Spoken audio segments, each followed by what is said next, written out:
November 17, 1944. The Ardennes Forest, Belgium. Mist clings to the frozen pines. The ground shudders with the roar of tanks. Amid the chaos, Private Samuel Thompson of the 101st Airborne crouches behind a shattered tree. His hands are numb. His breath clouds the icy air. He peers across the battlefield and sees the enemy, German soldiers, young, terrified, just like him. Somewhere, across that same field, Lieutenant Karl Bauer wipes blood from his sleeve. He did not ask to be here. He did not ask to fight. Yet here they are, two men divided by flags and orders, but united by fear, exhaustion, and humanity. It was the heart of the Battle of the Bulge. Hitler's last gamble. Nearly 200,000 men clashed in freezing temperatures. Roads became rivers of mud and ice. Towns were reduced to rubble. Supply lines vanished. Communication fractured. Hope flickered like a dying candle. The Allies had to hold. Every hill, every road, every village mattered. Failure meant the Nazi army could slice through the Ardennes and reach the Belgian ports. Civilians huddled in cellars. Soldiers shivered in foxholes, rifles frozen in their hands. But war is never just strategy. It is human lives tangled in orders, ideology, and fear. And in this crucible of hate, something unexpected waited to emerge. Private Thompson had seen 3 men die before lunch. He had fired his rifle until his shoulder burned. And then he noticed movement. Across a frozen clearing, a German soldier limped, a wound in his leg. Thompson's instincts screamed to aim and fire. And yet, he hesitated. Lieutenant Bauer, hiding behind a shattered wall, glanced at his comrade. They were surrounded. They were outnumbered. And yet, he saw Thompson. He saw a young man, scared, exhausted, human. For hours, the two sides circled. Artillery boomed. Snow fell like ash from a world on fire. In the middle of it all, 2 men, strangers, locked in mutual recognition. Both knew that death could come with the next step, the next breath. And then a miracle born not of orders or courage, but of something deeper. Something like understanding. November 18th, dawn. Silence. A frozen battlefield. Samuel's finger tightens on the trigger. Karl crawls into view. He raises his hands. Thompson lowers his rifle. He sees Karl's face. Not an enemy. Not a symbol. A man. And Karl sees the same. Asterisk, they step forward. Slowly. The forest holds its breath. Shots ring out. But not at them. Other soldiers watch. Confused. Then they lower their weapons too. The truce spreads. Fragile. Like ice thawing under the sun. Men drop their rifles. Bloodied hands shake. Shared fear and exhaustion outweigh ideology. Soldiers swap water. Aid the wounded. Share rations. They whisper names. They laugh, quietly, incredulously, at the absurdity of war. Soldiers from both sides helping each other. Exchanging cigarettes. Tending wounds. Snowy battlefields slowly transforming into human interaction. For hours, the guns were silent. A battlefield turned into a human space. Conversations were held. Names exchanged. Stories shared. A German soldier cried for his missing brother. An American soldier offered comfort. In that moment, hate was suspended. War itself seemed a distant shadow. It would not last forever. But for a day, love, empathy, humanity conquered hate. The day ended. Artillery resumed. Orders returned. The men parted. Each returned to their lines. Yet something had shifted. Something deeper than tactics or flags. A seed of understanding had been planted. Fragile but undeniable. Private Thompson wrote in his journal later, "I saw them as men today, and I hope somewhere they saw me the same way." Lieutenant Bauer remembered the day he saw the enemy lower his gun and smile. A moment of clarity in the fog of war. A reminder that the essence of humanity could persist even in the heart of hate. Sunset over Ardennes, abandoned battlefield, footprints in snow, letters being read decades later. History remembers battles, dates, and strategies. But sometimes, history whispers about moments when humanity triumphed. The day love conquered hate on the battlefield. a brief pause in the chaos of war, a testament to the enduring power of compassion. And in that frozen forest, in November 1944, men realized, even in war, hearts can choose peace. Letters and interviews preserve the memory of this day. Veterans on both sides recounted it with quiet awe. A single day, frozen in time, proving that even amidst the brutality of human conflict, empathy can endure. That even in war, love finds a way. November 17, 1944. Deep inside the Ardennes, not all men are soldiers by choice. Hans Müller, barely 19, had been drafted into the Wehrmacht. His hands are blistered from the rifle he never wanted to hold. His sister waits for him in Hamburg. He dreams of home, of laughter, of freedom from orders he cannot question. Across the forest, Corporal James Riley of the 101st writes letters to his mother. He draws little sketches in the margins. Snow-covered trees, foxholes, smoke curling from distant towns. In his heart, he wonders if he will ever return. 2 men, 2 lives, 2 nations, both trapped in a tide of history they did not create. Yet here, amid the cold and the fear, their shared humanity begins to surface. In the chaos, small acts of defiance emerge. Private Thompson finds a German soldier, wounded and shivering. He hesitates. Then, against orders and instinct, he pulls him behind a tree and applies first aid. The man, Lieutenant Bauer, cannot speak. His lips tremble. Thompson offers his canteen. Other soldiers notice. One by one they follow. Water, bread, blankets are shared. Guns remain slung. Eyes meet. Recognition of a shared struggle ignites trust, however brief. Soldiers cautiously approaching, mud-streaked hands passing canteens, breath steaming in the cold. These gestures do not end the war. They do not change strategy, but they begin to change hearts. And sometimes hearts are all that matter. War is ironic. Orders demand destruction. Humans demand survival. On this frozen battlefield, that contradiction is visible in every gesture. Soldiers laugh at the absurdity. 2 enemies trading rations, exchanging names, even joking quietly about the generals who will never know. Private Thompson catches a German soldier trying to repair his rifle. Instead of shooting, he offers tools. A fragile camaraderie forms. The line between enemy and neighbor blurs under the Ardennes sky. For a moment, the war is paused, suspended by empathy.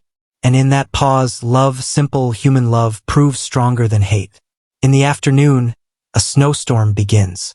Visibility drops. Soldiers huddle together. Stories are shared, family, homes, dreams postponed by bullets and orders.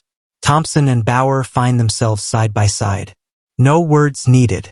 They understand each other through silence.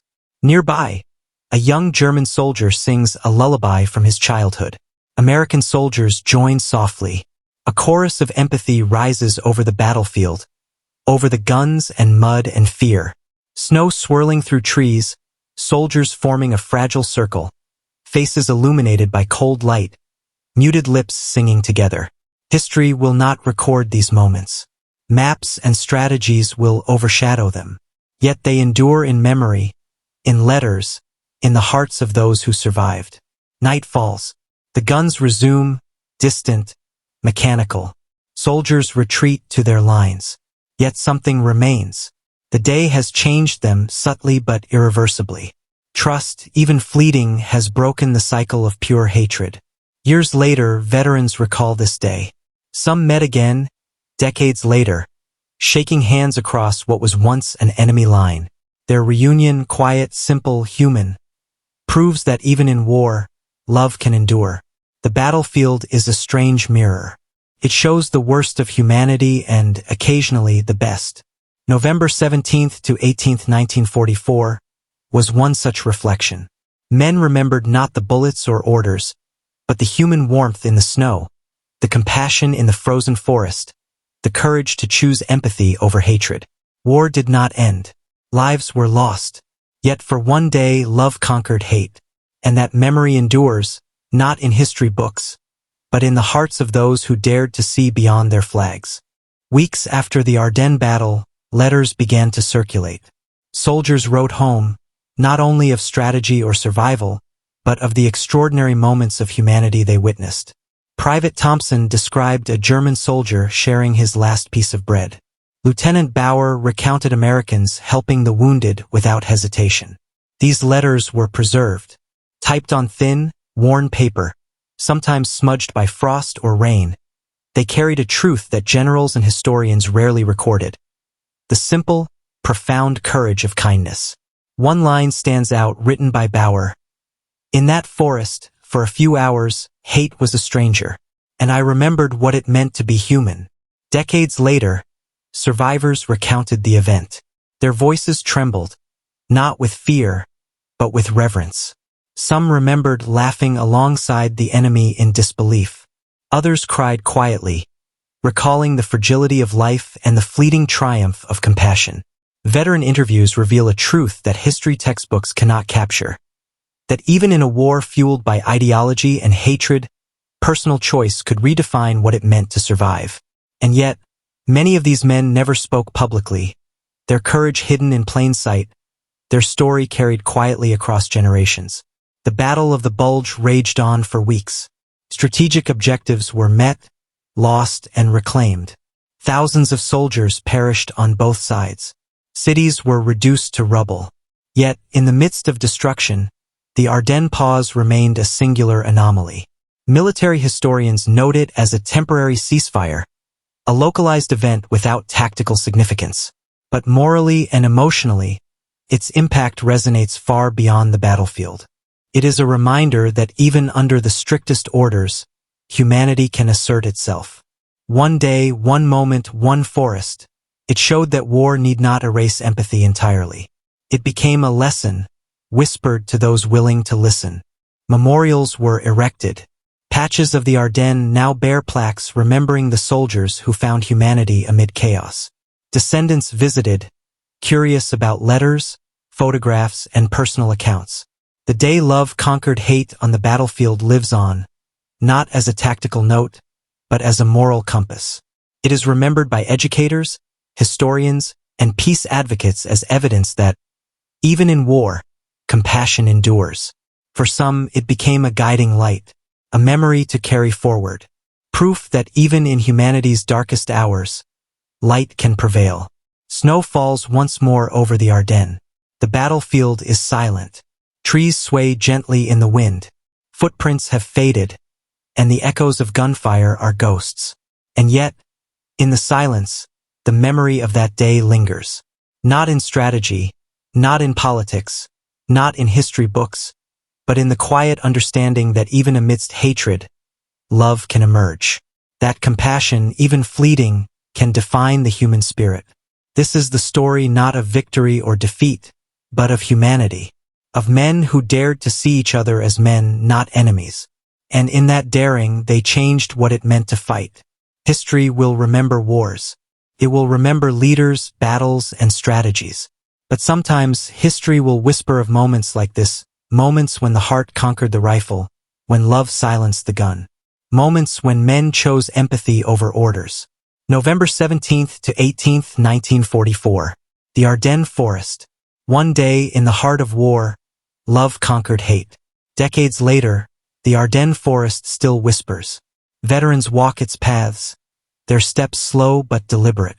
Children visit memorials, unaware of the frostbitten battles that shaped history here. And yet, in stories told by families, the day when love conquered hate endures. Letters preserved in museums, diaries kept in attics, photographs yellowed by time. Every artifact a fragment of a human story that defied the machine of war.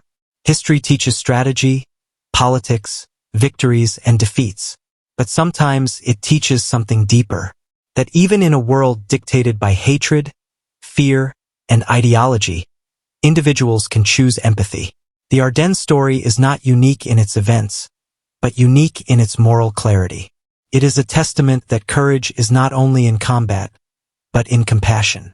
That heroism is not only measured in victories, but in acts of humanity. Today, the world faces conflicts different in scale, yet similar in essence. Divisions, mistrust, and hate persist.